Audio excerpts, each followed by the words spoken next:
right, welcome everyone. Thank you so much for being here. This is one of our CCL June conference additional seminars here, our Sunday seminars, and I'm your host, Flannery Winchester. I'm CCL's Communications Director, and today's topic is handling challenging questions. Specifically, we'll be talking about the questions that you might have to handle about the Energy Innovation and Carbon Dividend Act. So the more progress that we make in Congress with this bill, the more likely it is that we are going to face questions and critiques about the Energy Innovation Act and about Citizens Climate Lobby. So we want to provide you with the skills and the resources that you need to respond to these questions gracefully, so that you can be empowered, all of us can be empowered to be successful advocates. So to help, our speakers today are going to give you some general guidance on how to best engage with others who have questions and critiques regarding both CCL's approach and our preferred policy solution. So just a quick few housekeeping notes. So this session is being recorded and it will be available for you to rewatch or to share with other folks in your chapter or anyone else that might be interested. You can find the recording on CCL Community next week. And we'll review the presentation agenda shortly, but please do know there will be time for Q&A. So we will be taking your questions, but I just want to clarify that this is probably not the ideal place to ask your own challenging questions about the Energy Innovation Act. We've got, it looks like 439 people on the line, and so we'll have to be answering people's questions quickly, and we may not be able to answer them as thoroughly as they deserve. So we will be linking you to a forum where our legislative team can give you a really thorough answer for your own challenging questions. And what we'll be focusing on today is how you handle those challenging questions coming in from other folks. And then all lines have been muted, and occasionally we will ask you to participate using the chat or by answering a poll. So just keep an eye out for those ways that you can participate. And lastly, if you're having any technical difficulties, we are probably going to be too busy having fun in here to troubleshoot your challenges specifically. So we recommend calling Zoom support. That number is 888-799-9666, and I'll drop that number here in the chat for you if you're having any technical difficulties. So, and we do recommend closing other tabs or applications if you have lower bandwidth, and that'll help keep you connected. So, our speakers today, we have Adeline DeYoung and Sarah Wanis. Adeline works in our DC office as CCL's Government Affairs Coordinator. Her work focuses on tracking and researching pertinent legislation, meeting with congressional offices and NGOs, and advocating for CCL's policy goals. She's been with Citizens Climate Lobby since she started as an intern at CCL headquarters in January of 2015. And Sarah Wanis recently joined CCL's DC office as the International Operations Manager and State Policy Specialist. Sarah helps ensure that CCLers from our chapters across the globe are connected to the resources that they need to be successful, and she assists with policy efforts at the state level as well. She started her journey with CCL as a volunteer when she was in college in 2016. And so now I will hand it over to Adeline and Sarah. Great, thank you so much, Flannery. So we're gonna go over our agenda really quick. We've now gone through overview and basic starters. So next, we'll be giving you some context for answering questions and explaining the Handling Challenging Questions resource, and that link is gonna be dropped here in the chat. After that, we'll have time for Q&A before heading into a few sessions of live demos of answering challenging questions, followed by some interactive exercises so everyone can practice. After that, we'll leave some more time for Q&A, and we'll leave you with a few takeaways. Also, anytime throughout the presentation, if you have a question, go ahead and throw that in the Q&A, and we'll read out as many as we can during the live Q&A sessions. And like Flannery said, there are so many of you here, so this isn't the best place to get thorough answers to your own challenging questions. You should definitely bring those to the CCL community forums, which was linked in the chat. So with that, let's get started. Great. So first, when you're talking about the Energy Innovation Act, it's important to start with the main messages. When describing how the bill works, start by keeping your communication simple and high level. For helpful resources, you can check out the How It Works page on the bill website or the one-page fact sheet that we provided. So basically what you could talk about when you are advocating for, or when you're speaking about the high-level parts of the bill, you could say things like, this law meets our criteria for large-scale change through incentives that are fair to produce a healthier planet. It's effective, meaning that the policy will reduce America's emissions by 40% within 12 years. It's supported by economists and scientists as simple, comprehensive, and effective. It's also good for people. This policy will improve health and save lives by reducing pollution that Americans breathe. Additionally, the carbon dividend puts money directly into people's pockets every month to spend as they see fit to help low and middle income Americans. It's also good for the economy in that it will create 2.1 million additional jobs over the next 10 years, thanks to economic growth in local communities across America. And it's bipartisan, meaning that Republicans and Democrats are both on board co-sponsoring this bill together. And the majority of Americans support Congress taking action on climate change, because solving the climate crisis is too urgent to get caught up in partisan politics. And last but certainly not least, it's revenue neutral. The fees collected on carbon emissions will be allocated to Americans to spend as they choose. The government will not keep any of the fees collected, so the size of government will not grow. Once you explain these basics, the high-level information of the bill, people might have some questions. So now let's talk about the best approach to responding to these questions. So when someone shares a concern about CCL or the Energy Innovation Act with you, your first question should always be, do you need to respond? There are some cases where your best option is not to respond. For instance, engaging with strong climate deniers is rarely productive, especially in a public setting. It can be best to ignore or deflect or quickly pivot back to your key message. Also, there are national organizations that are firmly opposed to our type of climate solutions on both the right and the left. CCL's national staff is working with many of these organizations, and the relationships are probably as good as they can be, sometimes with an agreement to disagree. If you have questions about a particular organization, you can contact Taylor Kraus, which is taylor@citizensclimate.org, in the DC office. That said, it can be okay to engage with people who've been influenced by an organization but are not central to it. If someone says something like, I heard organization X says, feel free to engage on the topic, always being respectful of other organizations. Online forums and email threads can be some of the worst places for dialogue. Don't give in to the temptation to correct every person who has said something wrong on the internet. Often it's best to just let it go and focus on spreading your positive message. It's also important to listen, listen, listen. People are much more likely to be open to what you have to say once they feel that they've been listened to. You can help them feel heard by asking questions to make sure that you understand their concerns properly. You can restate their question or comment so that you are sure that you understand it. You can articulate places of agreement with their values or concerns when possible, and use those to reframe the conversation. For example, saying, it sounds to me like you want an effective solution. When possible, try to resonate or agree with their values. Like saying, I agree, effectiveness is really important to me as well. You might continue to say something like, this may not satisfy you, but what I like about the bill is. There's so much more ability to do this in a one-on-one or a small group setting than in a large public talk, but in either case, you should try to convey honest curiosity and openness to what they're saying.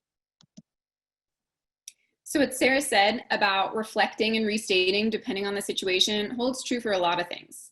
So how you engage is different during a one-on-one conversation, during a presentation with the media, during a meeting with community leaders, or during a meeting with a congressional office. A one-on-one conversation allows for much deeper engagement, more of a chance to ask questions and provide longer answers. With an audience of one, you have the freedom to tailor your answers. During a presentation or other public arena, you may often have a diverse audience with different knowledge and beliefs. You want to be respectful and respond to people's questions and concerns, but you don't want to get off topic or into a back and forth argument. As described above, try to reframe the conversation around values and find places of agreement. To keep things on track, you might end a response with, I'd be happy to talk more about this with you later. With the media, you have to be especially careful. They can lift any quote or soundbite, so it's really important to stay on message with what you want them to quote. Avoid repeating questions back. You don't want their words in your mouth. And note that this is the opposite of what you might do individually or in a small group where reflection can help with connection. With a community leader or congressional office, you want to do your best to understand concerns and respond when you can. but can often be most valuable to seek areas of agreement and shared values rather than focus on disagreement about details. It is also important to know your audience. It's important to meet people where they're at and connect with them as much as possible. Ideally, you're a trusted messenger with your audience with shared values, culture, and identity. If you aren't the ideal messenger, be mindful of your language and connect with your audience's values and viewpoint. For example, when speaking with a more conservative audience, consider framing your talk around values that many conservatives share, like loyalty, freedom, and independence. When speaking with a left-leaning audience, consider frames based on justice, fairness, or forward progress. So this is all very valuable information that you should always keep in mind when communicating with congressional offices, local business leaders, neighbors, etc. You may still come up thinking, but what do I do when someone asks, insert whichever tricky topic here? There are some common questions and concerns that come up about the Energy Innovation Act, or CCL as a whole. So CCL staffers Brett Cease, Tony Cerna, and I developed a resource to help you best answer these questions. Providing volunteers with the skills and resources to respond to questions gracefully is key to empowering all CCL's volunteers to be successful advocates. You can find it on Community at the link in the chat. And this behemoth of a document is almost 60 pages long, but it's broken down into topic sections to help you brush up on the area you need help with most. So these topic areas include policy details, ambition of the bill, Clean Air Act and regulatory pause, fossil fuel related concerns, social and environmental justice concerns, government overreach, cost of living impacts, distrust of markets, and CCL theory of change and methodology. So how do you use this resource? Well, that's up to you. If you're looking for some fun weekend reading, feel free to flip through the whole thing. We anticipate this will be most useful in instances where you know your member of Congress frequently brings up a certain concern. So say she has issues with the regulatory adjustment in the bill. You might study up on just that section before your lobby meeting. Or in the future, when things are back to normal, you might print out the document and bring it with you to your group's tabling events. That way, if someone brings up a question or concern you don't know the answer to, you can pull out your resource and look it up right there. In a couple minutes, Sarah and I are going to go through a role play conversation that uses answers all contained within this document. And then we'll give you a chance to answer some challenging questions on your own. But before that, we've got some time for Q&A. All right, wonderful. So we have lots of questions coming in through the chat. Most people are asking their own challenging questions. It doesn't look like there is too many questions yet about the resource itself. So I'll ask a few of these, and then if you just want to direct us back to the resource, then you let me know. So one question is, and actually we've had two questions along these lines. Can you address the question about calling this bill bipartisan when the balance of Republicans and Democrats is so weighted toward the left? There's currently one Republican co-sponsor. How would you recommend that people handle that question or that pushback? Yeah, that's a very common concern. Actually, I had a session on the Energy Innovation Act yesterday and it came up. So yes, that's definitely a common question that comes up. And Sarah, feel free to chime in if you want to add anything here. So it is true, there is one Republican in Congress that's currently co-sponsoring the bill along with another 80 Democrats. So it's a totally fair thing to point out, like, hey, you're saying this is bipartisan, but it's not exactly evenly split. One of the things that does, make me feel comfortable calling this bill bipartisan is, one, it technically is. There is people from both sides of the aisle on this bill. The other thing is that this policy proposal itself is a bipartisan idea. It was crafted with bipartisanship in mind. It comes with principles from both the right and the left that are tied together in this bill. And there have been Republican pollsters like Frank Luntz who put out polls on a bill like this, a carbon fee and dividend model, and it has overwhelming support from Republicans, especially young Republicans. So while there is only one member of Congress that's a Republican currently signed on to the bill, we're working really hard to get more, and I do really believe that this bill in itself is modeled to be bipartisan. Yeah, and what I would add to that is if you look at the endorsements of the bill, we do have endorsements and statements of support from conservative-leaning organizations as well, which demonstrates what Adeline's talking about the core values of the bill are things that appeal to both conservatives and liberals. So that's another area to look at. I also typically find these are really good areas to call people in to working with CCL as well. So you could reflect back to them that I hear that you really care about making sure that this is really bipartisan, and we'd love your help in getting more Republican members of Congress to support this bill and more conservative organizations in your area to support it as well. Okay, great. Thank you. One question, this is from Peter. He says that sometimes from progressives, he runs into a question like where they say that HR 763 is not progressive and they would like to see the dividend be paid out more toward low-income people rather than evenly among everybody. Can you speak to how you would handle that, or if that is addressed in the resource?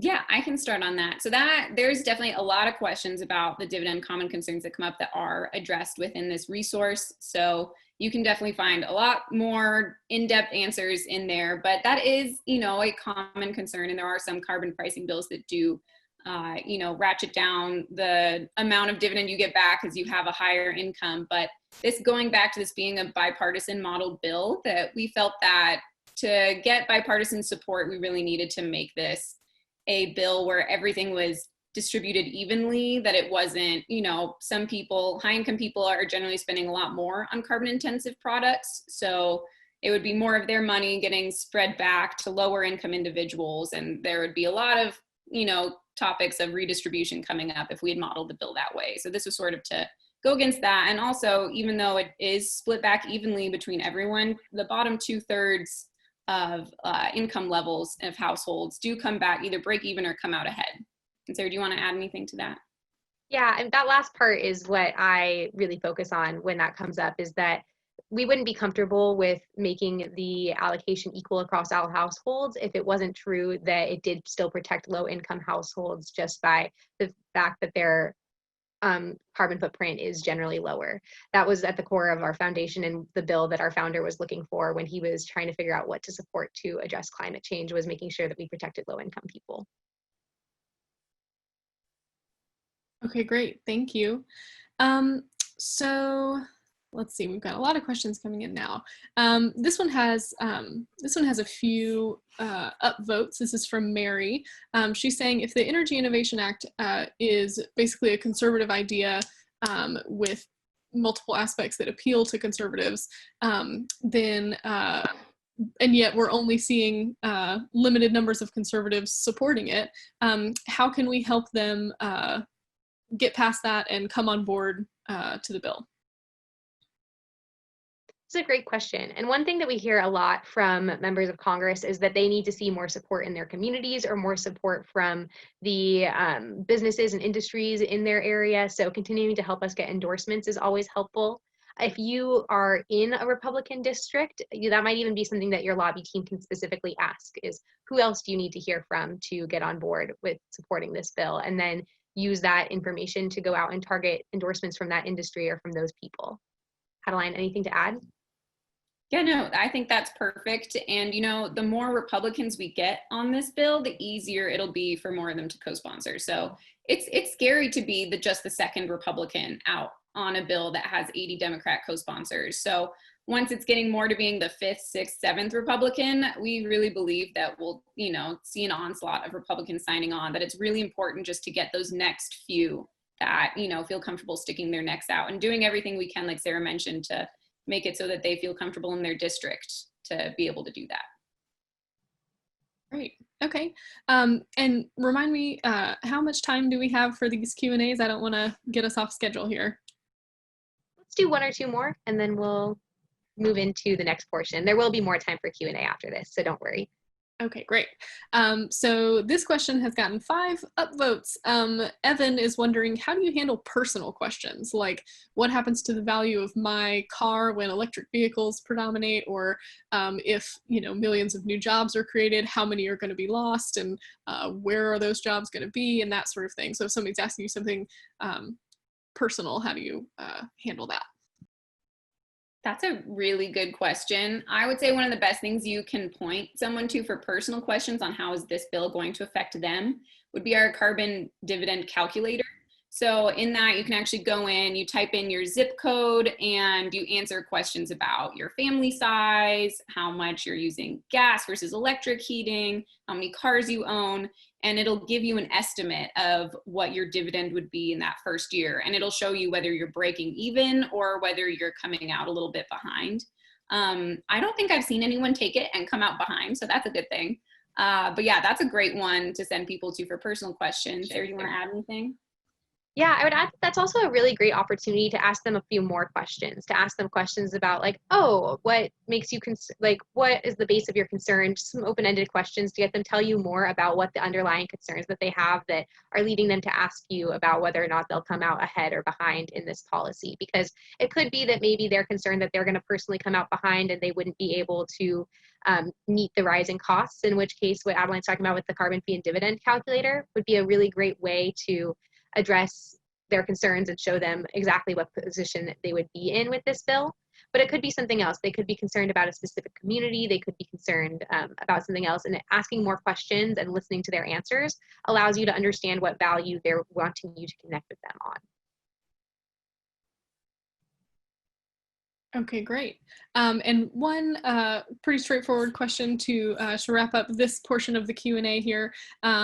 This person has commented that that the majority of the carbon dioxide emissions come from outside of the US, and they're wondering, how does this bill affect the rest of the world? So I am a little curious about the this, as far as thinking about whether or not, like, where the majority of emissions come from, and thinking about what we have control over, and thinking about what where the highest per capita emissions. There are a lot of different ways to slice that pie in the way we think about where emissions are coming from. But specifically to the point about how this bill addresses the rest of the world, there is a border adjustment included in the Energy Innovation and Carbon Dividend Act, which means that when countries that without a comparable carbon price are attempting to sell high carbon emission goods to the United States, that price would be added at the border. So it does incentivize other countries to include that price, or if they're selling goods to our country, they would still need to pay the price. Great. Okay. Thanks for that clarification, Sarah. All right, I'll turn it over to you guys. And just a reminder for everybody, as Sarah and Adeline said, we will have more time for Q&A at the end. So please continue to use that Q&A feature so that we can keep track of your questions, and we will have more time to address them later. Great. And hopefully as we run through these role plays, I think they will answer probably a lot of the questions that are coming up, because we tried to pick ones that do contain a lot of common concerns. So we're going to go ahead and go do that. So we're now going to run through a role play to show you what a conversation based on information in this resource could look like. So this conversation will revolve around concerns about the regulatory adjustment in the Energy Innovation Act.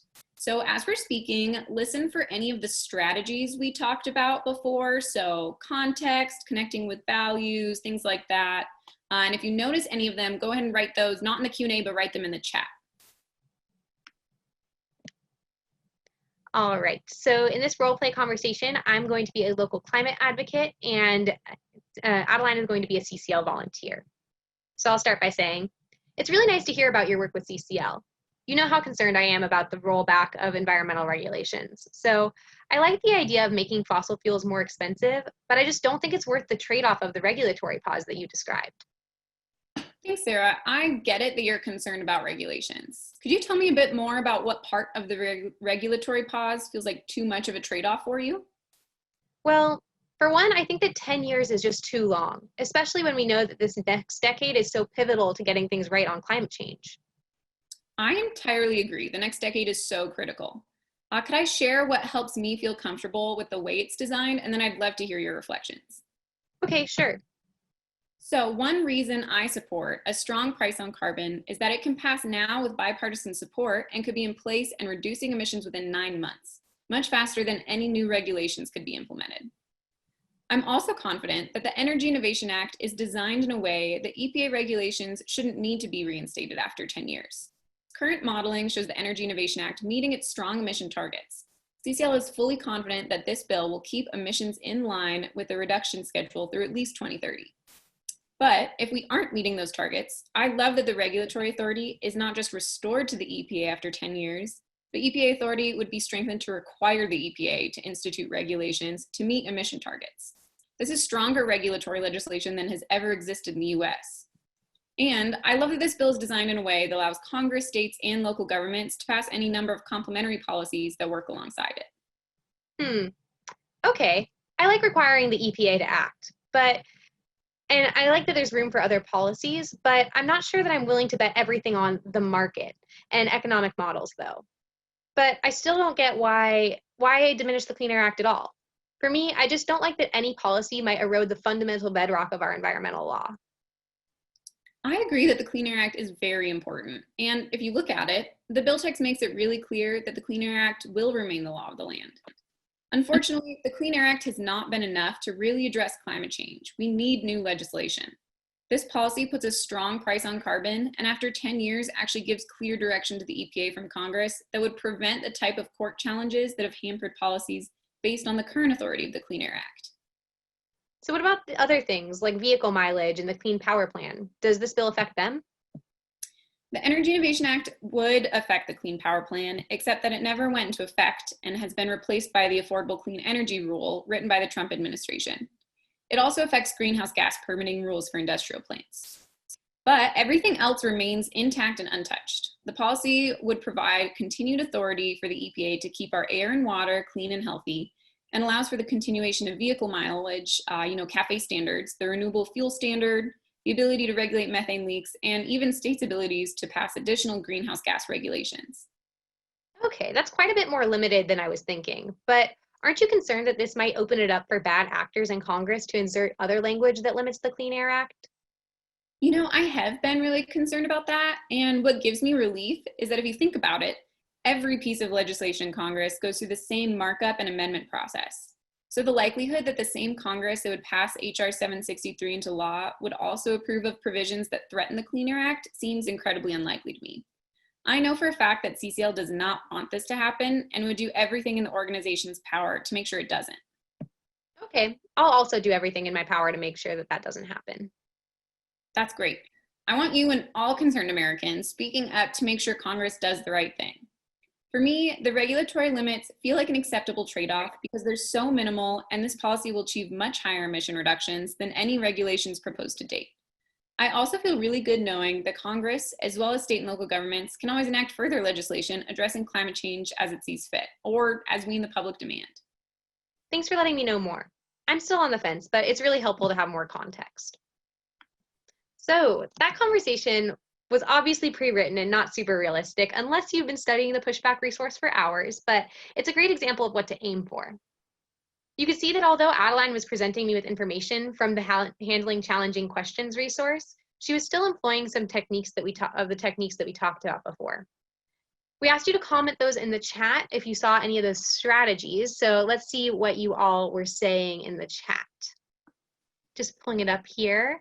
I see that, oh yes, this was a really great one. Adeline, before she told me more about the Energy Innovation Act, she asked for my permission to do so.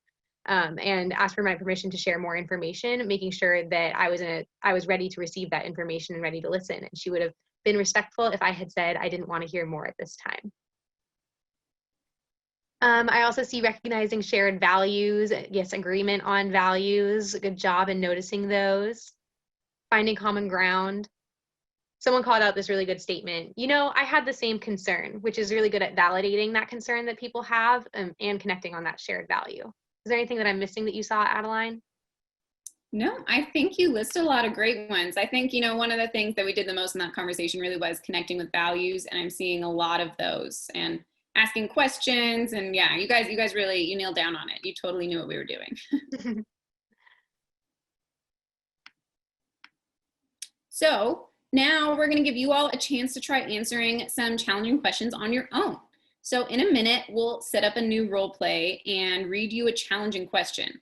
Then we'll ask you how to respond. But first, let's read through the agriculture rebate section in the Handling Challenging Questions resource to get you all prepared. So the Handling Challenging Questions resource is structured like this. It starts by identifying the possible underlying factors that might cause someone to have this concern. Then it provides background information about the Energy Innovation Act related to the concern. And lastly, it gives you some tips for responding to that concern. So for the agricultural rebate, some possible underlying concerns that might have caused someone to bring up this topic would be a dislike for agricultural practices for other reasons like pollution or animal welfare, or the idea that agriculture is a huge portion of emissions.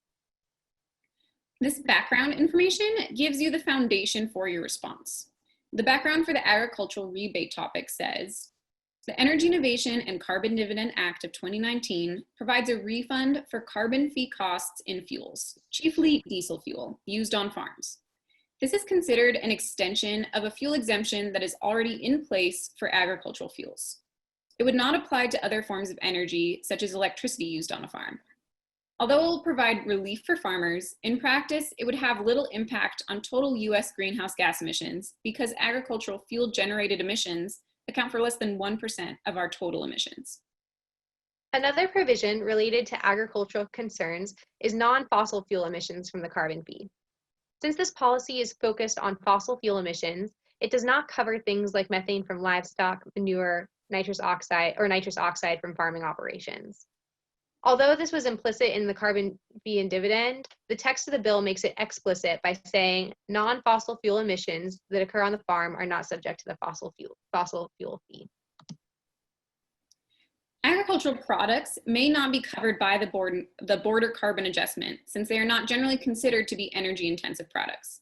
And yet most agricultural products are global commodities, so it may be difficult for farmers to increase their prices as costs increase. Now moving on to some tips for what you might say, we recommend mentioning things like the agriculture sector is a significant source of greenhouse gases, but only a small portion of those emissions are from fossil fuels used on farms. These exempted emissions amount to less than 1% of the total US emissions. So this exemption should not prevent the US from meeting the bold emissions targets set in the Energy Innovation Act. Because farmers' income is tied to global commodity prices, they cannot pass the cost of the carbon fee onto their consumers like other businesses can. Other greenhouse gas emissions from farms, such as methane from livestock, are not covered by the Energy Innovation Act, which is focused on fossil fuel emissions. Other policies might be crafted to address these other forms of agricultural-based emissions. So now to the fun part, let's all practice how we might respond to a challenging question about the agriculture rebate. So imagine you're talking to your childhood friend about the work you're doing with Citizens Climate Lobby and the Energy Innovation Act. Your explanation of the Energy Innovation Act included a brief mention of the agricultural rebate. So she says, thanks for telling me more about the Energy Innovation Act. You know I care a lot about the environmental issues too, but through my research, I've seen that agriculture has a huge impact on climate change. How could you leave that out? So let me repeat that one time. Thanks for telling me more about the Energy Innovation Act. You know I care a lot about environmental issues too, but through my research, I've seen that agriculture has a huge impact on climate change. How could you leave that out? And now, how do you answer that question? So we're going to go ahead and launch a poll right now. You should see that that just popped up on your screen. So please answer through the poll rather than through the Q&A or the chat. And I'll read through these possible answers twice for you. So the first possible answer, A, is actually that's wrong. Agriculture isn't that big of a deal. We need to work on our energy system. B is agriculture surely plays a role in climate change. I think it's more important to address fossil fuels first so that we can address the impacts of agriculture next. And the last possible answer is C, I'm glad that we both care about making sure that we support solutions that are effective. The Energy Innovation Act is focused on emissions from fossil fuels. This exemption is really just less than 1% of total fossil fuel emissions, and it makes it way more politically viable. I'll read through those again while you all continue to respond. We see a lot of responses coming in already.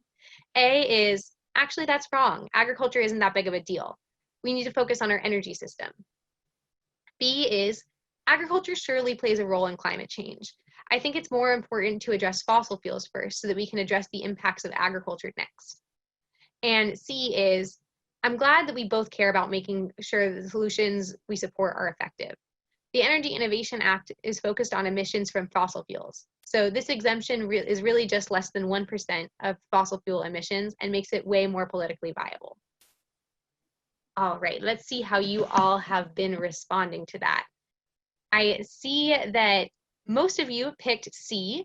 A good amount of you picked B, and not too many picked A. So let's go ahead and talk about how these possible answers might have led to different conversations if you had chosen any of these. We think that the best answer is C. This answer identifies the underlying value of efficacy and shows that you share that value.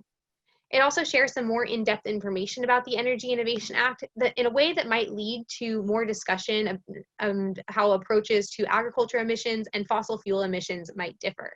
And maybe even how you could support the efforts that she's making on that front and how she could support your efforts. But let's also talk about the others. Answer B is a good honorable mention.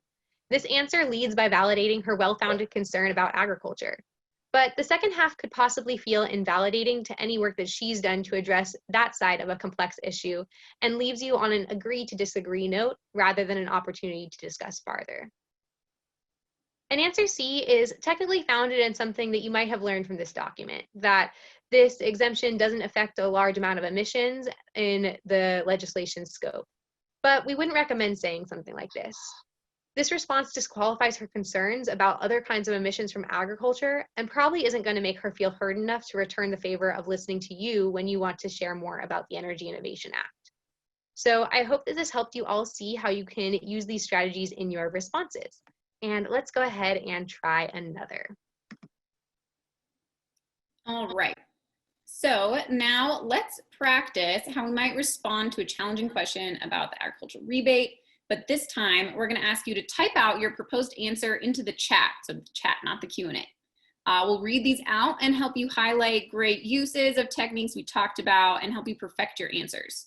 And we also won't read your names as to not put anyone on the spot. This is a learning space, so don't worry about that. All right, so let's get to the question. Imagine you're talking to your childhood friend about the work you're doing with Citizens Climate Lobby and the Energy Innovation Act. Your explanation of the Energy Innovation Act included a brief mention of agricultural rebate. He says, I like the idea of this bill, but I'm confused about the agriculture exemption. Why should farmers get a pass while other industries don't? So I'll repeat that. I like the idea of this bill, but I'm confused about the agriculture exemption. Why should farmers get a pass when other industries don't? So take your time and type your answer in the chat. We'll give you a couple minutes to do this. And again, we'll read a few of your examples out loud without including any names, so you can stay anonymous. And while you all are doing that, I saw some good reflections here in the chat about how the other answers might have made, how they might have led to different discussions that I can read out while you all are typing out your possible answers to this question. One of them, someone said that they would feel like they were being talking past if someone had responded with the one that said that that actually wasn't a big concern, and the importance of validating people's the concern that she was concerned with. So we're starting to get some good responses in. I'm also seeing some funny ones, like it's always the crazy uncle. Sometimes it is. We'll keep giving you a little bit of time to write in. I like this one.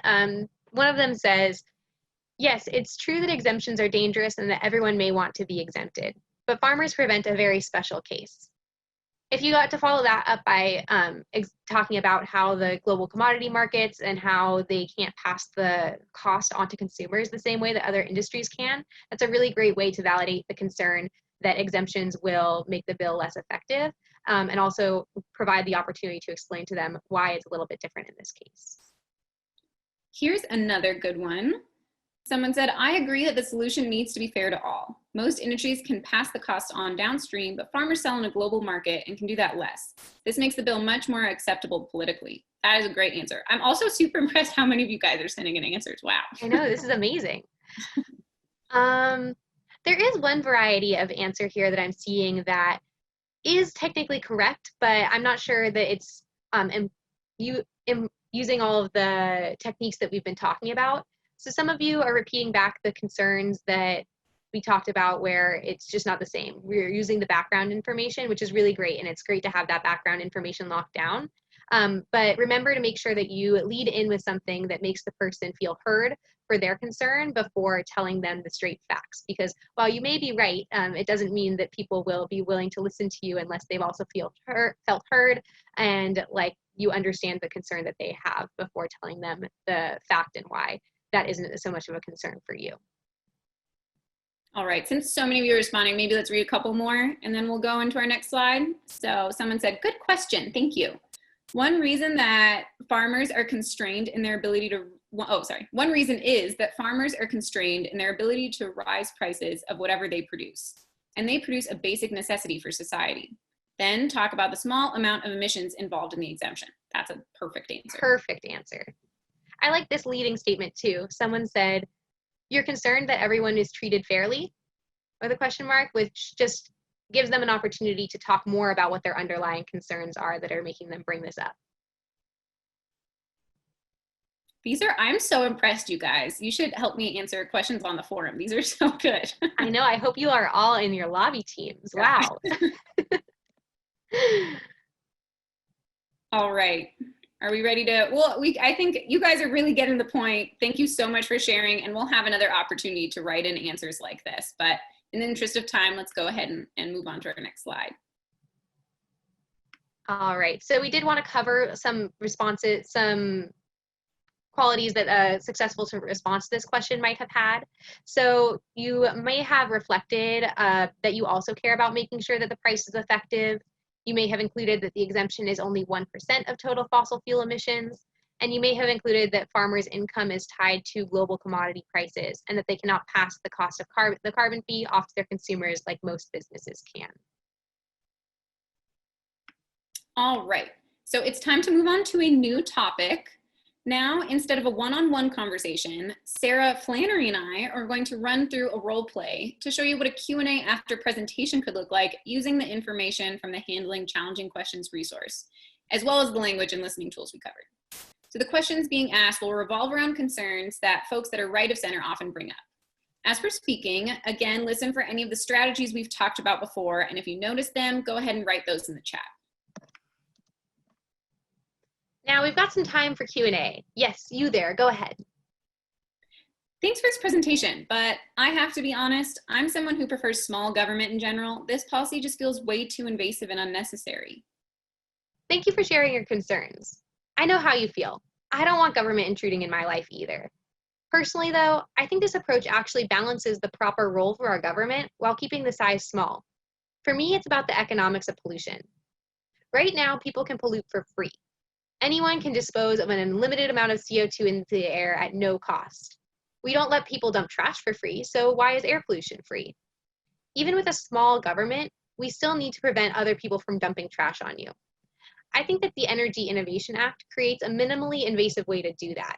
It's much less invasive than regulations or government spending. Okay, next question. Hi, I am a local Rotary member and I'm really concerned about freedom of choice. I don't want the government limiting my choices, telling me what cars to drive or what to eat, or even putting a price on fossil fuels. You are right. Freedom is a bedrock American value. People should be able to be free to do what they want, and that is as long as it doesn't cause undue harm on others in the process. The reason why in this case there's a role for government is because someone is going to be impacted by the pollution and the effects of a changing climate.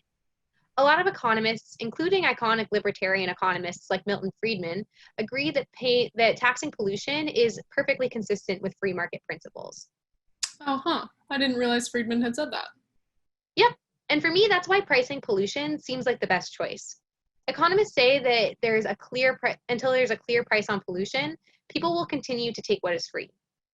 Okay, next question. All right, another question I have, why does the government need to be involved at all? Can't we trust the market to innovate solutions for this problem? Yes, innovation is key, but businesses will innovate when they can make more money by doing so. Economists would also say that if you want sustained market innovation to reduce emissions, there needs to be a cost associated with those emissions. By making polluters pay, this will drive innovation. This is the least intrusive way to reduce emissions across the country, and that provides the most freedom for people and businesses. Next. I really appreciate you taking our questions.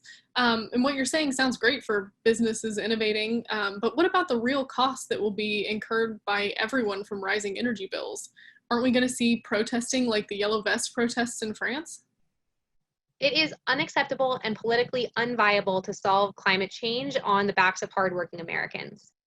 That's why the dividend is essential to the success of the Energy Innovation and Carbon Dividend Act.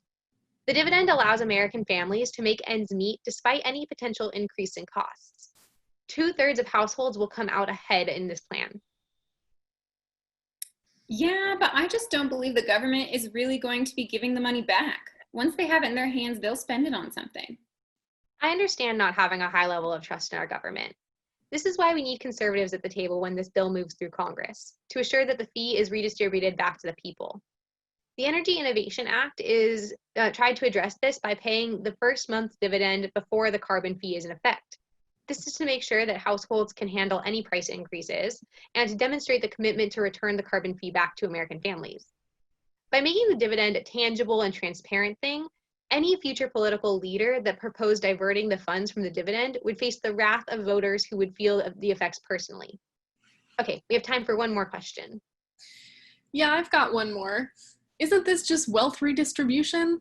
It sounds like another tax that will fall on the middle class and then give it all away. In this case, everyone will bear some of the costs and everyone will get a dividend. By providing the same dividend, this preserves personal freedom to choose. Currently, people with lower incomes tend to cause less emissions. They fly less, they own less stuff. People causing less emissions will see more money from the dividend than they see in increased costs. But all of us have the option of lowering our emissions by personal choices. And that's why this bill is designed to encourage lower emissions by having a cost associated with those emissions. It's the first time that avoiding taxes is not only legal, but encouraged. Okay, I get that the policy gets the market to reflect more accurate costs, but I'm just not a fan of the government stepping in to solve any market problem. Well, for me, it comes down to this. Not addressing climate change is likely to grow the government more as money is spent on disaster relief, crop insurance, flood prevention, military conflicts, etc. And if you want to solve climate change, a carbon fee and dividend is the least intrusive, smallest government way to solve that problem. It requires much less government than regulations or government spending, while preserving the most freedom of choice for everyone. Thanks again for everyone's time today. All right, so again, this conversation was pre-written, so real life answers might not be this perfect, but it's a great example of what this could look like, especially if you've done your research on who you're presenting to and what kinds of concerns they might have beforehand. Sarah also did a great job in incorporating listening and language tools, and we asked you to comment in the chat if you notice any of these strategies. So let's see what you said. I see lots of listening and sharing common concerns, appreciation. I know I saw someone point out the use of Milton Friedman, so someone that she might connect with. Sarah, did you see any good ones? Yeah, and a lot more about validating concerns, and yeah, the connecting about Milton Friedman is a really great way to be a use trusted messengers to get your point across. Oh, I see another good one here. Moves quickly to next audience member. Doesn't allow for prolonged back and forth. That was a good technique. That is a good one. Also, I just want to remind everyone, if you're throwing in questions that you would like answered or hopefully answered, you should put those in the Q&A, not in the chat. Since we're all using the chat so much, those questions are just going to get lost. So if you typed in I know that you all can't see everyone else's responses, but we've got hundreds of you responding with great things in the chat here, so we don't want to miss your questions. Oh, I saw a good one that I hadn't thought of, which was an appeal to emotion, which is true. The way I responded made sure that I connected with the emotion that people were feeling that was making them feel uncomfortable.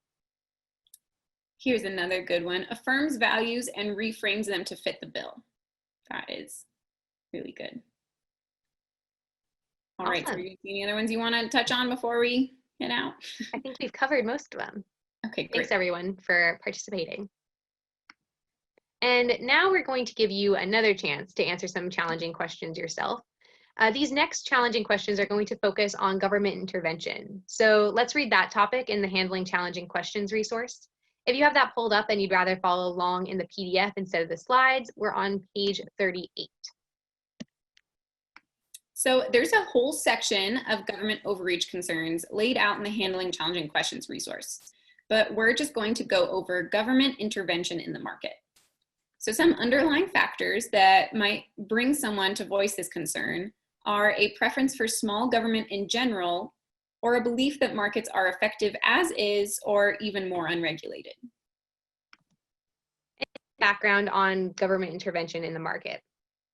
The Energy Innovation Act corrects a problem in our economic system where greenhouse gas pollution is causing harm but is currently free for polluters. Currently, anyone can dispose of an unlimited amount of CO2 into the air for free. We don't let people dump trash for free, so why is air pollution free? Until there's a clear price on carbon, people will continue to accept what is free. You cannot have sustained market innovation to reduce carbon dioxide emissions until there is a cost associated with disposing of the carbon dioxide. By making polluters pay, this will make the market more effective and efficient. This is the least intrusive way to reduce emissions across the entire economy, and one that provides the most freedom for both people and businesses. The consensus among economists for pricing carbon is as overwhelming as that among climate scientists about the human contribution to climate change. More than 3,500 economists, which is an unprecedented number, have joined 27 Nobel laureates and other leaders in their field to endorse a statement that declaring that a carbon fee and dividend policy, quote, offers the most cost-effective lever to reduce carbon emissions at the scale and speed necessary. By correcting a well-known market failure, a carbon tax will send a powerful carbon price signal and that harnesses the invisible hand of the marketplace to steer economic actors towards a lower carbon future. And that's from the Carbon Fees and Regulations, Striking a Balance. So now that we have the underlying factors and a background for a concern about government intervention in the market, here's what you might say to respond to someone with that concern. If you want to solve climate change, a carbon fee is the least intrusive, smallest government solution to the problem. It requires much less government than regulations or government spending. Not addressing climate change is likely to grow the government as more money is spent on disaster relief, crop insurance, flood prevention, military conflicts, etc. Iconic libertarian economists like Milton Friedman have agreed that taxing pollution is perfectly consistent with free market principles. All right, and now that we've got all that information in mind, let's practice answering more questions ourselves. In this example, you're going to pretend that you're chatting with a neighbor and they say this: Americans are innovators and can solve our way out of any problem through new technology in the market. I'd rather rely on American ingenuity than the government. And I'll read this again one more time before we bring up the answers and launch the poll. Again, she said, Americans are innovators and can solve our way out of any problem through technology and the market. I'd rather rely on American ingenuity than the government. All right, so Sarah's got that poll launched. Also, just a reminder, you can move this poll around if you want to drag on it, just in case it's in the way of you reading. So now, how are we going to answer this question? So go ahead and pick which answer you would want to go with in this poll, and I'll read them out loud to you a couple times. A, innovations can be helpful, but they're only partial solutions. We'll never solve climate change on innovations alone. B, I'm also excited about what new technology American ingenuity will bring, but I think that we need some incentive to drive innovation fast enough to meet the timelines demanded by climate change. Or C, American ingenuity got us into this problem. We can't rely on it to fix it. So I'll go ahead and read those again. A, innovations can be helpful, but they're only partial solutions. We'll never solve climate change on innovations alone. B, I'm also excited about what new technology American ingenuity will bring, but I think that we need some incentive to drive innovation fast enough to meet the timelines demanded by climate change. And C, American ingenuity got us into this problem. We can't rely on it to fix it. All right, I think you guys have really gotten the messaging on this resource, and I'm looking, the answers come in. It looks like 99% of you are picking one answer. Someone put in the chat, they said, P.S., the longest answer is always right. That has been kind of true on our slides. We talked about that when we were writing these, but that's not always true in real life. Sometimes it's good to have a succinct answer. It's definitely good to have a succinct answer. All right. So I think we've seen enough. I think we can close the poll. I think you guys have figured it out. All right. So let's talk about where these answers may have led a conversation. We think the best answer is B. So this answer utilizes the listening and language techniques we went over by connecting with your neighbor's values and showing agreement on the prospect of innovation. It then pivots to say we need something to drive that innovation. Perhaps after saying this, your neighbor will ask, like what? And you can explain the beauties of a revenue neutral carbon price to him. So let's talk about the other answers. Answer A is definitely a reasonable thing to say, but it may not lead to a very fruitful conversation. There's a slight agreement in here by saying innovations can be helpful, but then proceeds to immediately shut down your neighbor, possibly making them feel inferior and causing them to no longer want to continue the conversation. Or it might anger them and turn the conversation into an argument. Neither is good of outcomes as what you would get from connecting and then pivoting. Answer C is definitely something I've heard before, and I'm sure you have too. This answer is just not very helpful. You shut down your neighbor entirely and then also fail to recognize that innovations do have an important role to play. So hopefully this is enough practice to help you craft your own answer to a similar question. So that's what we're going to go ahead and do next. So let's say that you're seeking an endorsement for the Energy Innovation Act from a prominent local businesswoman in your area. During that conversation about climate solutions, she says to you, "Our country is already so much in debt. I don't want the government throwing tax dollars at a problem that we can fix ourselves. We should be using technology and innovation to solve this problem." And this is one where we're asking you to type your answers in the chat. So you can go ahead and start typing those answers now. I'll go ahead and read this question out one more time. Your local prominent businesswoman said, "Our country is already so much in debt. I don't want the government throwing tax dollars at a problem that we can fix ourselves. We should use technology and innovation to solve this problem." All right, we're starting to get a lot in.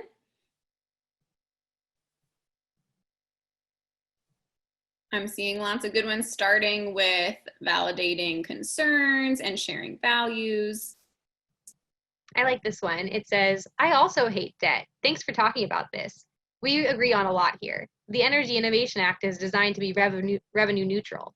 And then you could go on to describe how that revenue neutrality makes it maybe a better solution for climate change if you care about our nation's debt. All right, here's another really good one. Someone said, "I agree that we should be fiscally responsible. Innovation is great. How do you think it could be incentivized?" So it identifies with their value, it reaffirms them, and then asks an open question that would likely lead to a conversation about carbon fee and dividend. Ooh, I love that one.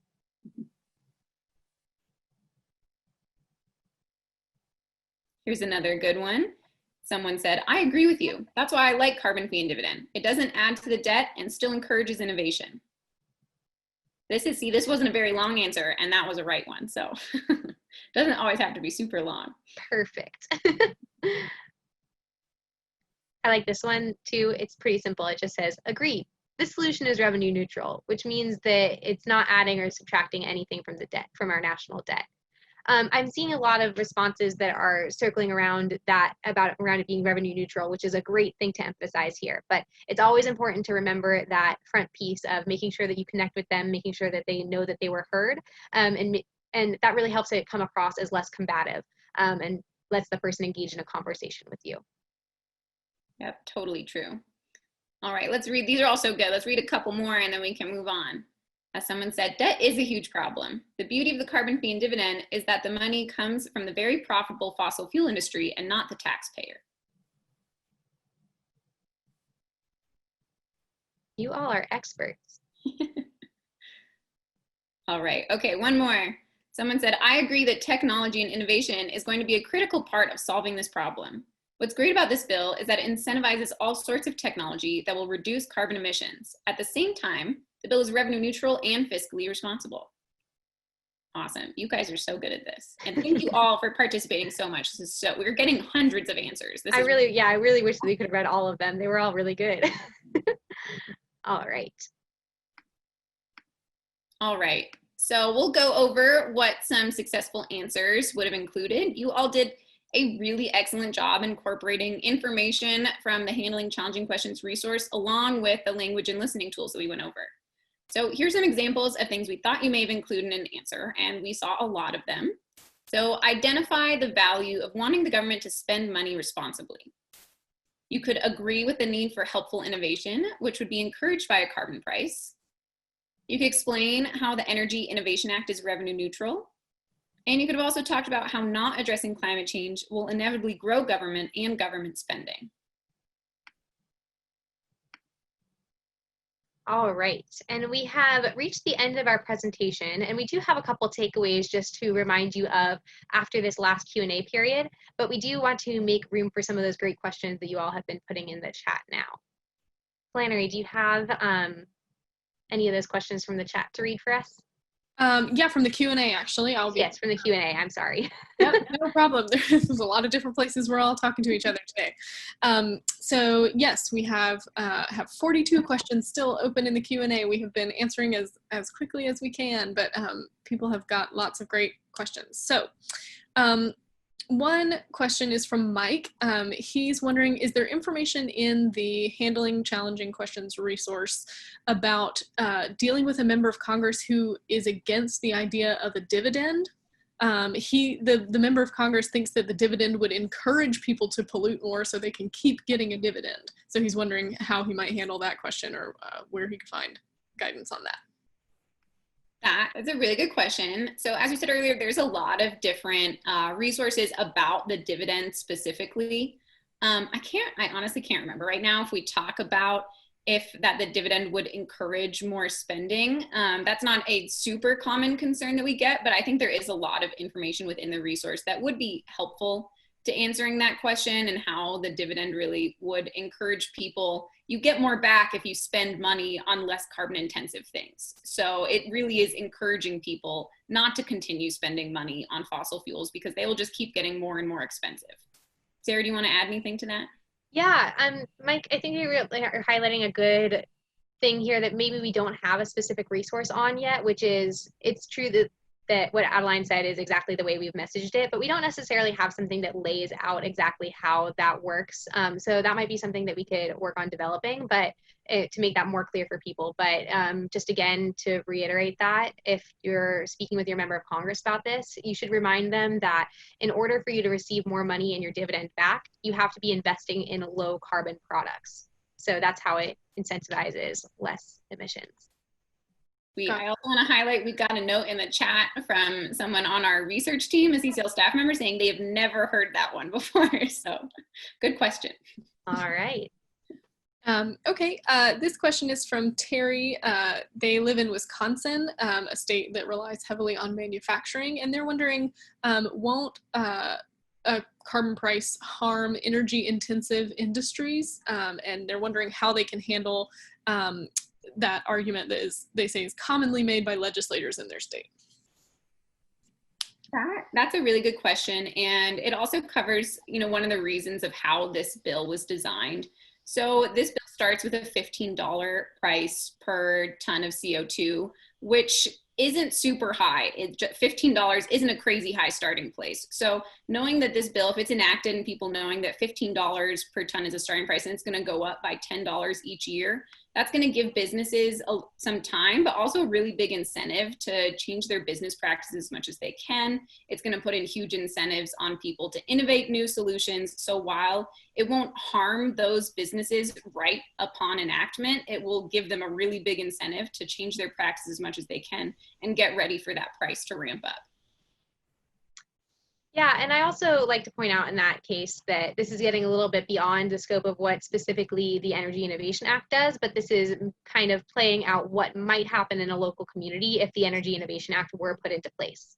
If the Energy Innovation Act is put into place and there is a high and energy intensive industry in a place that has a typically dirtier energy mix, there are ways for communities to change the way that they generate their energy, and for industries that are really prominent to advocate for changing the way we produce energy in specific communities. That could be an area that they then have an incentive to use their leverage to encourage the energy producer in that area to use better energy mixes. We also got a comment in the chat on something about this issue that we forgot to mention, is that this is also why the dividend exists, is to help their customers, or their customers' customers will have money to spend on their products. Great, thank you. So there's a lot of questions that are, I think, indicating a lack of familiarity with who gets the dividend and why you get a dividend. So one person has asked, as fossil fuel prices increase, will people, you know, not be able to get solar panels or things like that? Like, it's people are just wondering how, if you could just speak to the structure, the basic structure of the bill, and who receives the dividend and why, and is that dividend tied to any particular activity, such as having solar panels? Yeah, so we can come back to the specifics in just a second, but I'll start by addressing this at kind of the broader level. So the idea of a carbon fee and dividend, it's kind of based in what's called a Pigovian tax, which is something that you could look up a little bit after this to learn more about. But what a Pigovian tax is basically is it's saying that you put a price on something and you give that money back to the person that was harmed by the activity that you put a price on. And that's the idea behind the Energy Innovation Act and carbon fee and dividend policies in general, is that citizens are being harmed by the emissions of fossil fuels, so you put a price on that and you give the money back to them.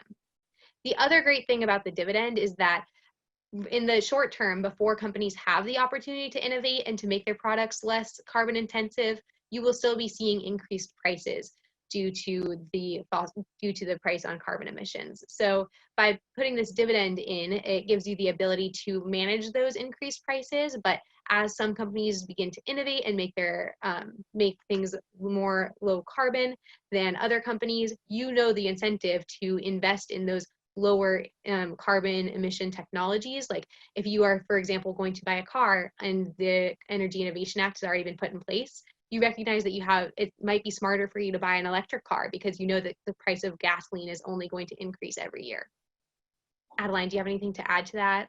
Yeah, I'd also just add, because I know, unless you're very familiar with the bill, sometimes it's not super intuitive, that everyone gets the same amount back in dividend, regardless of how they spend their money. So someone might, after this bill is introduced, go out and buy a really big Suburban and drive all over the time and spend a ton of money on gas, not try to invest in any sort of cleaner energy solutions. They would get the same amount in dividend back as someone who was using public transportation more, maybe trying to ride their bike to work more. Maybe they got some solar panels for their house. So those people are getting the same dividend back, whereas one person's just trying to spend their dividend a little more wisely. So just because you spend more in carbon doesn't mean you're going to get a bigger dividend back. And just because you're buying solar panels or buying an electric car, that also doesn't mean you're going to get rewarded with a bigger dividend. Everyone gets the same amount. It's just how you choose to spend that is how far you're going to come out ahead. Great, thank you. And as far as questions about how the dividend gets back to people, we actually worked with Alan Lerman, who was pivotal in returning the dividend checks under the Bush administration, and which the best way to get the dividend back to all Americans, the most efficient way would be.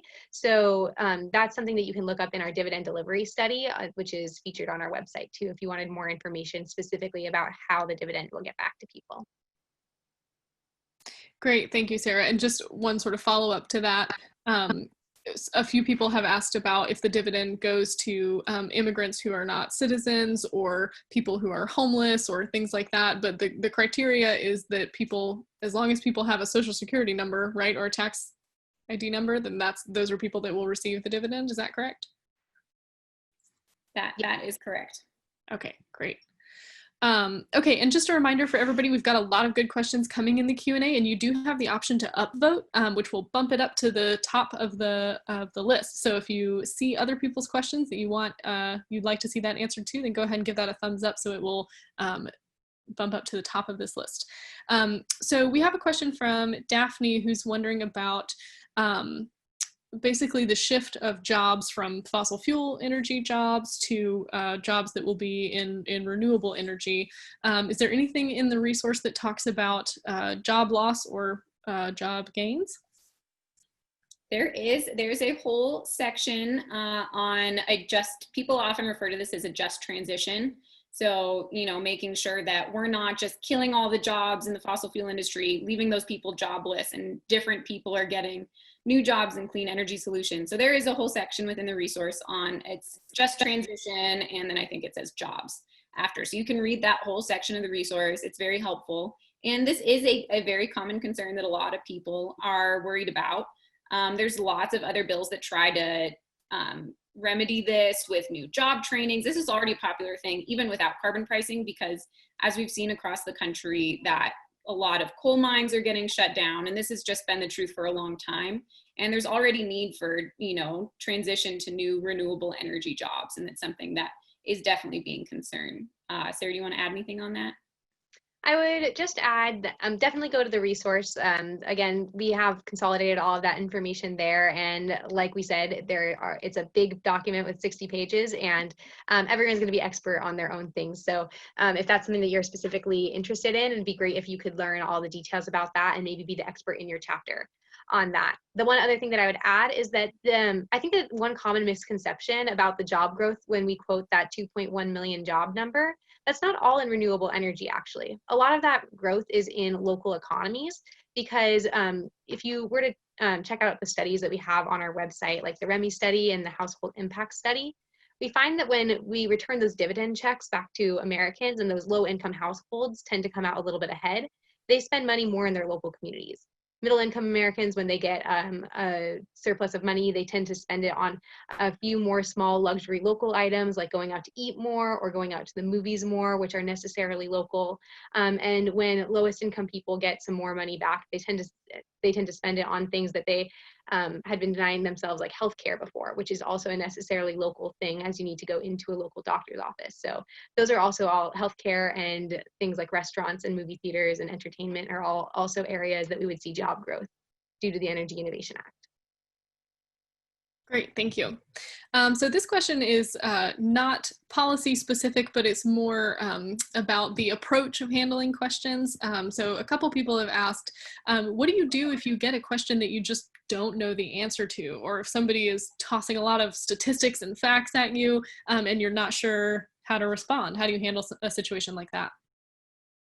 That is a really, really good question. Thank you so much for sharing it. And I think, you know, something I have trouble with this sometimes, I think a lot of people have trouble with this sometimes, is just acknowledging that you don't know the answer right then. That is an okay thing to say, to tell someone, I don't have the answer to that off the top of my head. I would love to go back, look at my resources, do some research before getting back to you. You never want to, you know, tell someone, you don't want to make things up. You don't want to tell something that you don't know.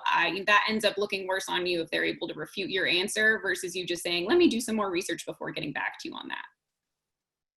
Yeah, definitely. I really love the way Ellie Sparks has answered this question in the past on our information session. She's had people ask this, and she gets really excited actually when she doesn't know the answer to someone's question, because she sees that as a great opportunity to invite a further discussion and more conversation later. You can say something like, that's a really great point that I actually don't know the specific answer to. Like, can I get your email address? Would you mind if I shot you an answer back to that when I find the answer to that? Because I think it's really important that we consider that important point as well. Great. Okay, we have a question from Phyllis. She's wondering, how do we respond to religious people who reject the concept that man has anything to do with the climate, that only God has the control? Is there guidance for that in the resource, or is this an example of something that maybe it's not productive to engage? What would you advise there? You know, this is something, I don't know if I'd say it's not productive to engage, but it is not in the resource. I would think that if you want to learn how to answer questions like this, I would recommend joining. CCL has all sorts of action teams, and we have a lot of faith-based action teams. So I would definitely recommend joining one of those action teams on community and reaching out to those people to get help answering that sort of question. Yeah, and one other tip for climate denial is that when someone is denying the way climate change works and that climate change has anthropogenic sources, sometimes within the conversation, it doesn't mean that you don't have to not talk to them about the Energy Innovation Act at all, but maybe you could just think about whether or not it's productive for you to engage on the topic of climate change. Sometimes there are very productive conversations that you can have about the Energy Innovation Act without even talking about climate change. You can talk about the way it would bring money back to local communities, the way it, all the other benefits that the bill has, the decreased health impacts from the air pollution that's also associated with burning fossil fuels. There's lots of other angles that you can take and maybe connect with them on a different value. Someone else also put something really helpful in the chat, is that you can check out things that Catherine Hayhoe has to say on this resource. She is a great friend of CCL and has so many really useful things to say just on messaging on climate change in general, but especially with people of faith. And I know that we're taking questions out of the Q&A instead of the chat, but I did see one question in the chat that I wanted to make sure that I addressed. Someone was saying that we've mentioned a lot of resources, which is true, and they were looking for a little bit of a roadmap about how to approach all of these.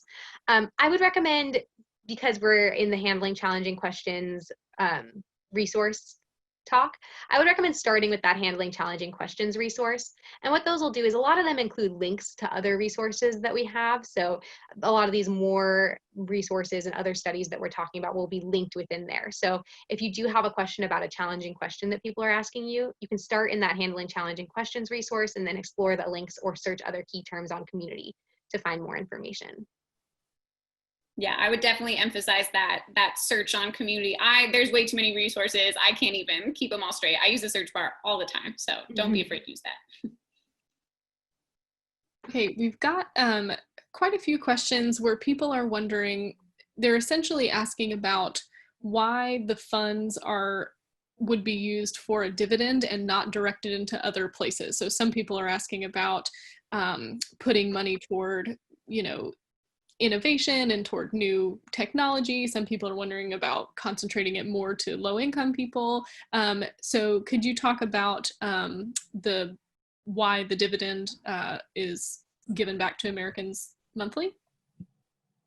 Yeah, there are a lot of different places that you can invest money to make a big impact on climate change. So that is definitely one of the biggest questions with a carbon price. Even if we all agree that a carbon price is necessary, what do we do with that money to make it the most effective is a really big question that a lot of people have. The reason that Citizens Climate Lobby is focused on returning it to households in the form of a dividend is for a couple reasons. One of them is that this makes it a revenue neutral solution to climate change. So it doesn't grow the size of government, which makes it a more conservative approach to climate change solutions and to what to do with the money. And another reason is because it protects low-income households best that way. There are a lot of things that you could do that would also protect low-income households with the money, like investing in maybe specific programs in low-income neighborhoods or investing in other forms of renewable energy. But we like the way of returning it to people's households because this way we're not choosing which people we're benefiting. It returns the choice to people in that if you have a lower carbon footprint, you will have more money from the dividend than you see in increased spending, and that happens to align with most low-income people in America. Adeline, do you have more to add to that? I think that really covers the main reasons why this bill goes straight to dividend. Mostly for transparency. It's really, I think people, it's a little harder to trust exactly what the government is doing when there's so many different programs it's going to and you have no way to see it. Whereas if you're getting a dividend check every month, you can see like, oh, this is working. I'm getting the money back. Another reason is just strictly a political reason in that when a bill is introduced, it's referred to every committee that has jurisdiction over the language of that bill text. So the more issues you're trying to cover in one bill, the more committees that bill is going to be referred to. And a bill has to pass through every committee that it's referred to. It has to go through a hearing and markup and amendment process for every committee. So the Energy Innovation Act is referred to 3 committees. That's Ways and Means, Energy and Commerce, and Foreign Affairs. And there are some other carbon pricing bills that do things like that, where instead of going straight to a dividend, it's a dividend focused on low-income people, and there's a bunch of different programs. That bill was referred to 10 committees in the House. So that bill would have to pass through and go through markup for every committee that it's referred to. That is just a really big hurdle to go over. So CCL looks at this in a way of that this carbon pricing bill has a lot of complementary policies that could go along with it as separate bills that would just be referred to that one committee and be able to pass through that one committee without trying to make this monster bill that's referred to almost every committee in the House to have to go through. Okay, great. We have a couple questions where people are wondering about how the amount of the fee is determined. How did we set that, or how was that set? The idea behind, I actually don't know where exactly the $15 number came from, but I do know about the idea behind why we like that number is because we want to start it at an amount that's low enough that it doesn't shock the economy, but high enough that you do still perceive it and that there is still money to be returned in a dividend check.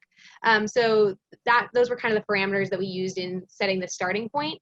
And it's also, just as a reminder always, it's so important that the price increases over time, because that's how the price gets to be big enough that it really makes an effect over time, and it sends that clear price signal to the economy that fossil fuels are only going to become more expensive over time.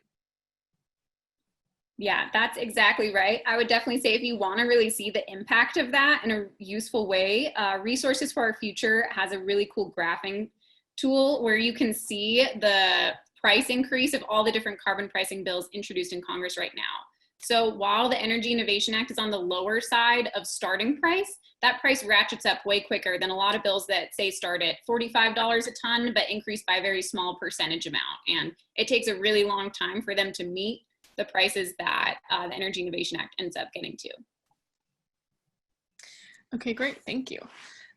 Could you also touch on when the dividend goes away? So eventually we will move away from fossil fuels and there will not be anything left to price, and that also means that people won't be getting a dividend. Can you talk about what the bill says about when that happens and how that might affect low-income people?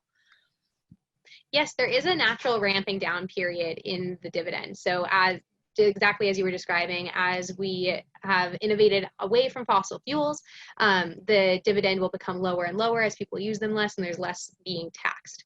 I believe, Adeline, correct me if I'm wrong, but I believe it's when the dividend is lower than $20 for, is it 3 consecutive months?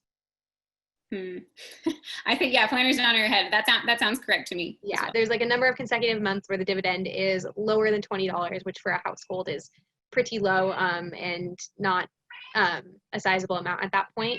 So once it's lower than that, then this program would start. It has its own sunset planned into the bill. So this program would stop at that point because we've really switched our way to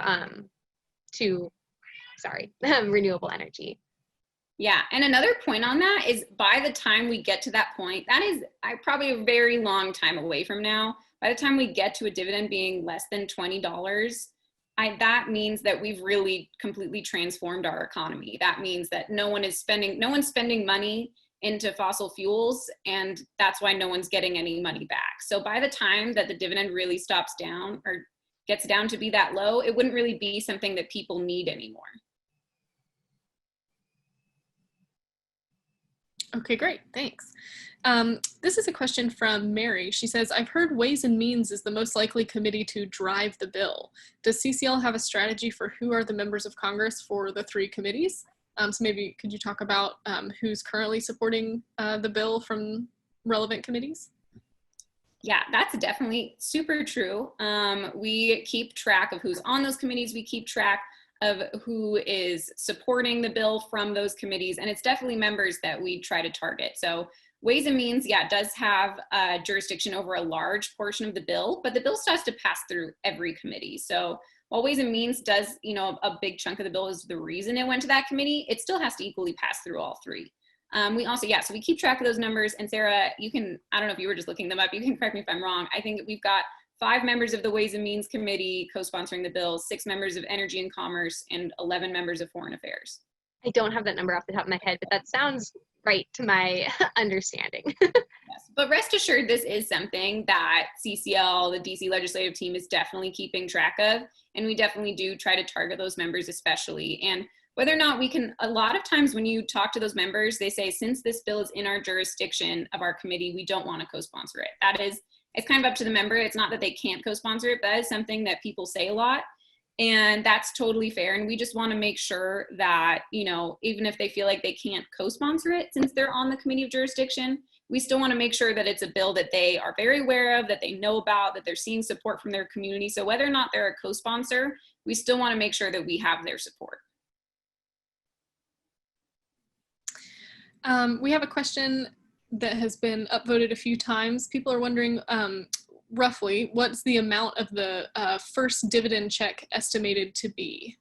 And I know that you may not have this exact number because we don't know what the exact number will be because it depends on how many fossil fuels have been extracted and burned for that, period of time or whatever. So it does depend, but do you have a ballpark? So I don't have that number off the top of my head. Rick, do you? Rick Knight has been helping us in the chat also, so thank you very much, Rick Knight. Someone says 20 to 25 is what I thought. Someone says 24. It's low because the price isn't super high. So Rick, they're asking what's the estimate of the first dividend check that people are receiving? Probably for a family of 4. That's what we usually do. So a family of 4 would be receiving 2 full shares for each adult and 2 half shares for each child. He's going to look it up, but this is also, this is something that we're all CCL staff and we don't have it off the top of our head. This is a moment where we're saying, I don't know, we're going to check our resources, which I think Rick Knight is doing. So maybe we can move on to the next question and we'll get back to this one. Yeah, sure. Let's see.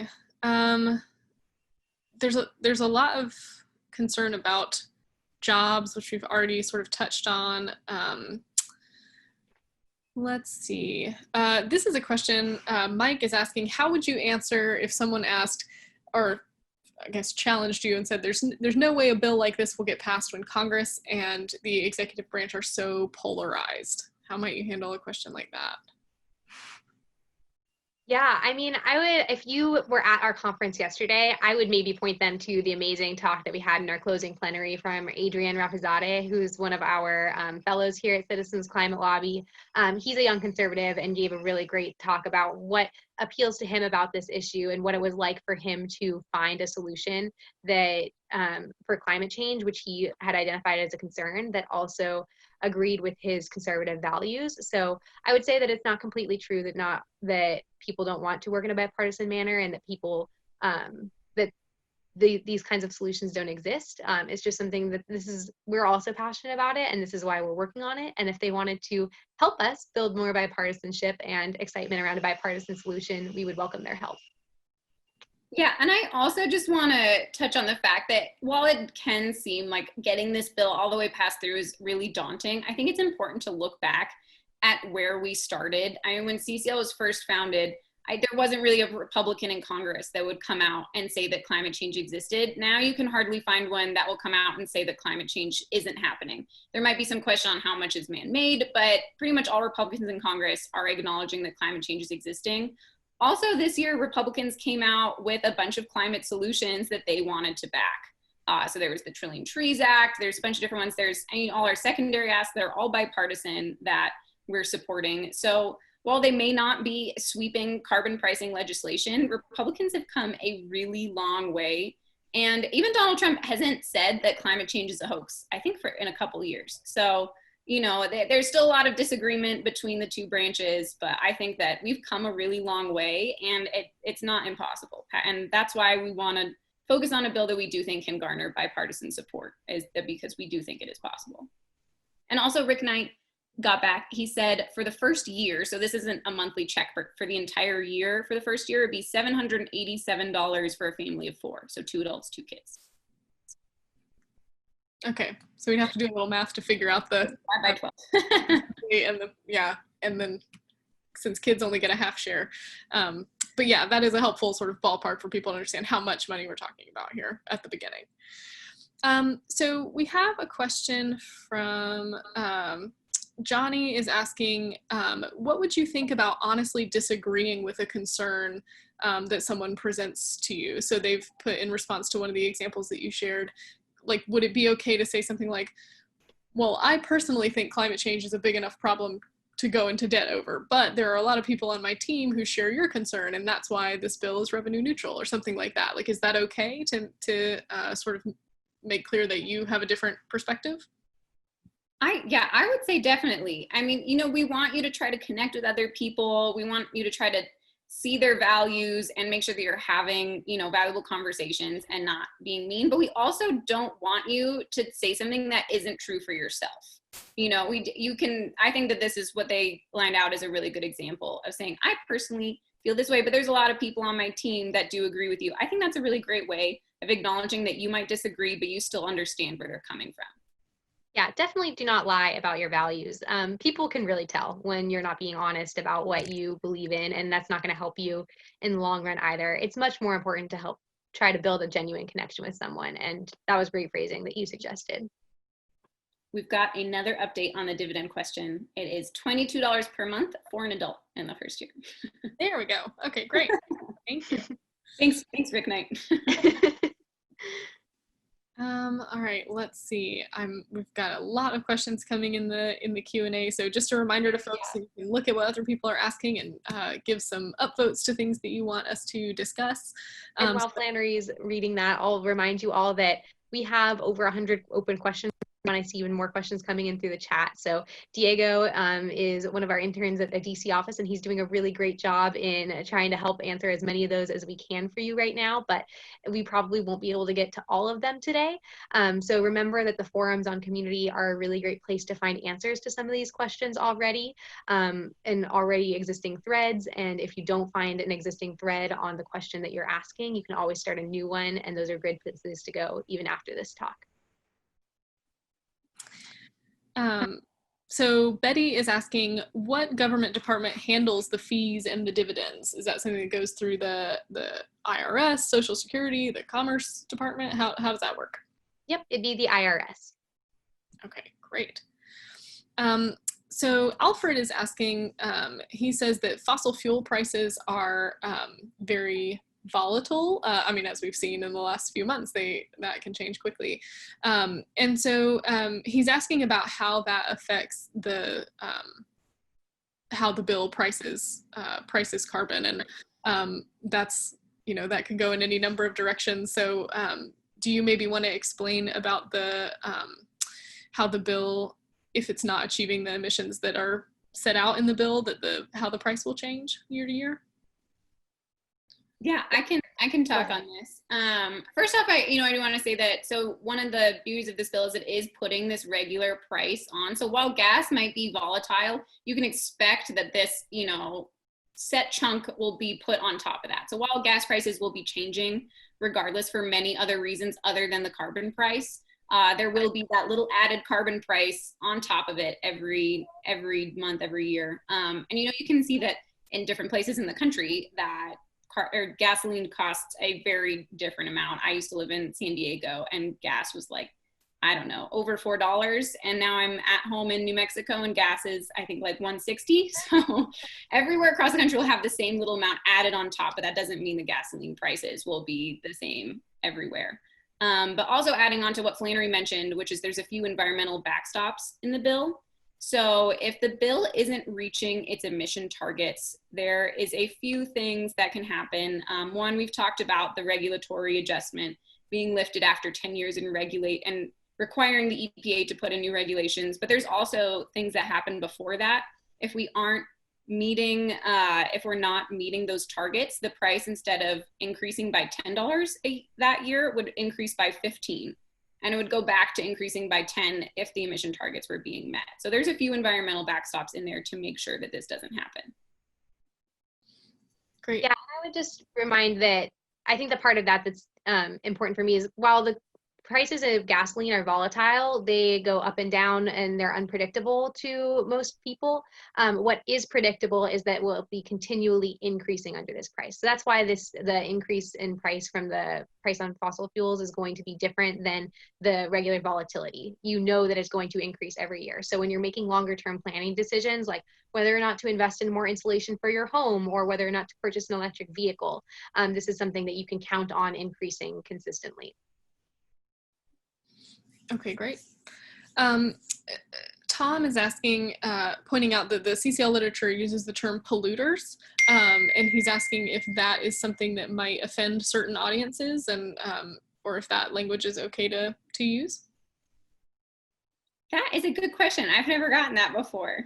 Yeah, that is something that we have sort of always said is polluters, because it is pollution, is what we're trying to put a price on.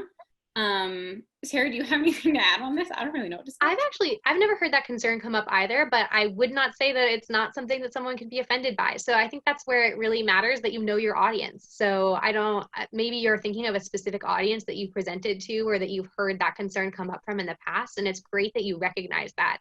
And if you're planning a presentation or you're planning to speak to someone from that audience, you should definitely make sure that you think beforehand and prepare for what you're going to say instead of polluters, because if that's something that would turn them off from listening to you, you certainly don't want to do that. But I think generally, I'm not sure that I would use that as a blanket concern. Okay, thanks. We have a question from Betty, and there were a couple other questions that I saw in the Q&A more generally about this. Betty is specifically asking about the Energy Innovation Act as compared to the Climate Leadership Council's proposal, which is not yet a bill in Congress.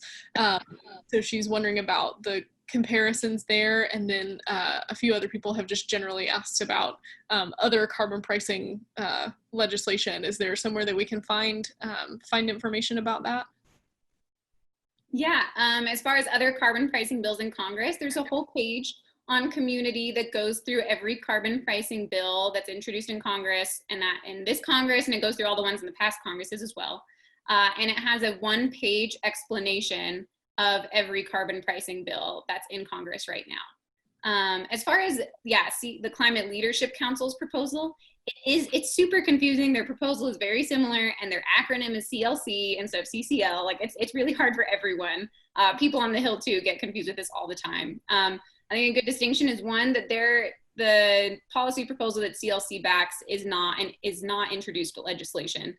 It is very similar to ours. One of the bigger differences is that theirs included a fourth leg. Our carbon fee and dividend was always the price, the dividend, and the border adjustment. Theirs also added in both the regulatory rollback as well as eliminating liability for fossil fuel companies. Yeah, and I would say that one other difference that stands out to me between the two bills is that Citizens Climate is a faster increase of the price while we start at a lower price, and theirs starts at a higher price, but the increase over time is slower. So those are different policy ideas of ways that you could administer a carbon price. And we like our idea because we think that it sending the price signal is the piece of the policy that we think is the most important. So that's why our proposal, or the Energy Innovation Act, included the higher increase in prices. Yeah, and this is another time when it's really useful to go and look at that calculator so I'll say it again, I put it in the chat, but I know there's a lot going on. It's Resources for the Future Carbon Pricing Calculator. And you can even design your own. So you could make one that looks like CLC's proposal, and you can design your own. Starts at $40 per ton, goes up by 5% per year, and see where that line looks like. I'll just tell you, it's like Energy Innovation Act like that, and there it is like down here. The Energy Innovation Act increase in price is also indexed to inflation. Thought I should point that out. Okay, great. We have a question from Robin in Montana, who is asking about coal communities. She's how the energy transition affects coal communities, she says, is always a concern. She says, how can I get past this seeming brick wall so I can talk about the bill? Do you guys want to talk about the Reclaim Act? Yeah, we can definitely talk about the Reclaim Act. So as many of you probably know, CCL put out normally our primary ask is always to co-sponsor the Energy Innovation Act. But this lobby day, we put out a different primary ask that you could choose to use instead, which is the Reclaim Act. And that bill is specifically about coal mining communities. So it amends the U.S. Mining Control Act of 1977, I believe. And it adds a section on, and it dictates its own funding, and it makes it so that states and tribes can apply to get this funding to help do cleanup projects in their community, but they must prove that those cleanup projects are actually going to end with something that's going to create jobs and benefit the economy within their local community. So things like cleaning up and making space for a new strip mall, or making space for a new park, or something that's going to create jobs within that community. So this is something that, like I mentioned earlier, that coal jobs are already having a really hard time. Like without a carbon price, it's already becoming a less efficient form of energy that already needs help. And so that's why things like the Reclaim Act are in place. And it's, another reason why, if there were a carbon price and jobs were reducing even faster, that we would expect that Congress would probably introduce, complementary legislation that would help those people. Yeah, and most of that information, or not about the Reclaim Act specifically, but about how that relates with the Energy Innovation Act and things, you can find a lot of that in the Handling Challenging Questions resource too. So do check out the Just Transition section in that resource. Okay, great, thank you. Let's see. I'm starting to get a little overwhelmed with the Q&A. People have so much good stuff that they want to know. Okay, we'll just take one or two more questions and then we'll wrap it up here. Thank you to almost all 500 of you for sticking around for this long. Yeah, this is fantastic. Okay, this question is, I think, straightforward because I think the answer is no. Jordan is asking, is CCL working on anything related to job transitions or upskilling? Can you speak to that? So in the Reclaim Act, in terms of the Reclaim Act, that is our optional primary ask as opposed to the Energy Innovation Act this lobby day. So in that way, yes. Within the Energy Innovation Act, no. Yep, Sarah's got it right. There's some of the other secondary asks would also create jobs. The Use It Act would create new jobs. The BEST Act would create new jobs. So I definitely recommend looking at those secondary asks as things that would also benefit jobs, as well as the Energy Innovation Act, benefits jobs as well. But as far as just transition with jobs, yeah, there's not currently any provision within the Energy Innovation Act for that. Okay, great. Is the dividend taxable? Yes. Yeah. So the dividend is taxable. And the reason for that is we couldn't call the bill revenue neutral if the dividend were not taxable. So that was something we had to do to things called PAYGO rules, which is the Office of Management and Budget in Congress. Using these PAYGO rules determines whether or not a bill is revenue neutral. And that was one of the things we had to do to satisfy that.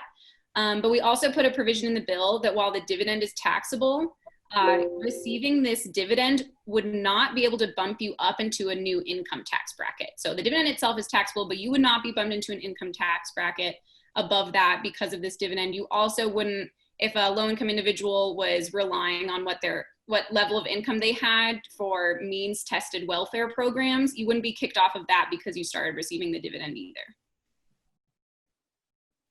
Okay, great. We've had a couple questions about people wondering how, who's in charge of measuring how much carbon is being emitted, or I guess how we're deciding how that would be decided, and then also who's in charge of seeing if the emissions are going down as much as they should. On the front of who is the one measuring the emissions, it's really great that we know exactly how many emissions come off of burning a gallon of gasoline, or how many carbon emissions are contained in different kinds of fossil fuels. So the way that that would be assessed is not from going to the place where the emissions are actually happening, but from going to the choke point in the economy where the fossil fuel companies are selling fossil fuels. We know how many emissions will be emitted from those fossil fuels when they're sold, so we can assess the price there based on the scientific fact of how many carbon emissions will be made from burning those fuels, because that's what they're sold with the intent to do. Yeah, and so that would be the IRS. Rick and I also, our little chat helper, told us that fossil fuel sellers and buyers exchange the information upstream, including carbon content. And as far as who is measuring whether or not the emission reductions are being met, according to the bill that is designated to the National Academy of Sciences, which is a nonpartisan, that a lot of bills send their qualifications to that organization. Beautiful. Are there any other burning questions, Flannery, or should we move on to our takeaways? I think folks still have a lot of questions, but there's no way we're going to be able to get to all of them. There's still 115 open questions. So I think I'll just reiterate what Sarah said earlier, that we have the forums on CCL Community. There's specifically a forum about the Energy Innovation Act where you can ask all your policy questions. And so we'll drop that link in the chat. We recommend that you ask there, and staff will be able to address your questions. I'm sorry that we couldn't get to everything today, but staff does monitor those forums closely, and we'll definitely get back to you if you put your question there. And not just staff too, we've seen a lot of great resource sharing, even just in the chat here, from all of the great volunteers that we have here who might have some more experience with the organization. So we hope that you guys can help in the forums too. All right, so with that, we just wanted to leave you with a couple takeaways of what we talked about today, because of course we've gone over a lot. So just a reminder of where we started. When you are answering challenging questions from people after you've explained the basics of the Energy Innovation Act, You should always make sure that you are listening to the concerns that they bring up, listening for the underlying values in the questions that they're asking and the statements that they're making, and using that in order to inform the way for you to most successfully answer their question for them to feel heard and understand what you are telling them. You should understand the context of where you are, know that things will be different when you're answering questions for an audience versus when you're talking to someone one-on-one. There are different techniques that might be more successful, different information that's available to you in all of those contexts. So that's something else to think about. You should prepare when you can. We do have this resource the Handling Challenging Questions resource available. So if you know that you're going somewhere where people are going to have a specific concern, you can study up on that ahead of time so that you can show up as prepared as you can be to answer the challenging questions that they might have. But in the event that you are not prepared in the moment that the question is asked, you can always use that as an opportunity to connect with them again after that presentation, to get their email and follow up with them and share more information, and also a learning opportunity for you to learn about a different facet of the bill that's important to other people. And always use that Handling Challenging Resources document. It's a great place for you to find answers to those questions and to prepare. And last but certainly not least, practice. We were really encouraged to see all of the great answers that you all put into the chat.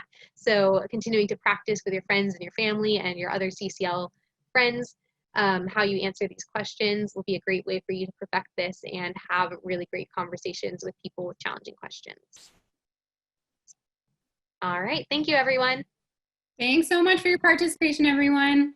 I hope you all have really great lobby meetings. You all seem very prepared. Yes.